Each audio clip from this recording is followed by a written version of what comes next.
हमारे अपडेट की अहम खबर आहे कोयटा में वफाकी घर वज़ीर मोहसिन नकवी सरफराज बुगटी मीडिया से गाल बोल कई आहे। वफाकी घर वज़ीर मोहसिन नकवी वॾे वज़ीर सरफराज बुगटी अस्पताल पहुतो।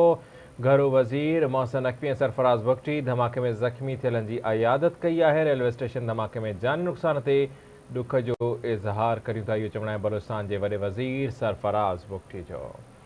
दहशतगर्दन के अंजाम ताईं पहुंचाईंदासीं। बलूचिस्तान के वॾे वज़ीर सरफराज बुगटी जो चवण आहे त वफ़ाकी हुकूमत सूबाई हुकूमत सां सहकार करे रही आहे। दहशतगर्दी जो बिज ख़ात्मो कंदासीं। दहशतगर्दन के भरपूर जवाब ॾींदासीं। दहशतगर्दन जी का क़ौम या मज़हब न हूंदो आहे।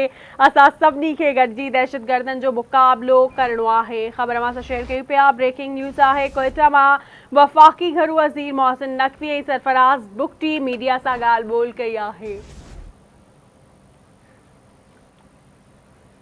वफाकी घर वज़ीर मोहसिन नकवी ऐं वॾो वज़ीर सरफराज बुगटी अस्पताल पहुता। घर वज़ीर मोहसिन नकवी ऐं सरफराज बुगटी धमाके में ज़ख्मी थियलनि जी तबियत पुछी। रेलवे स्टेशन धमाके में जानी नुक़सान ते दुख जो इज़हार करियूं था। इहो चवण आहे सरफराज बुगटी जो। दहशतगर्दन खे अंजाम ताईं पहुचायो वेंदो। हिकु भेरो ॿीहर ब्रेकिंग न्यूज़ अवां सां शेयर कंदासीं।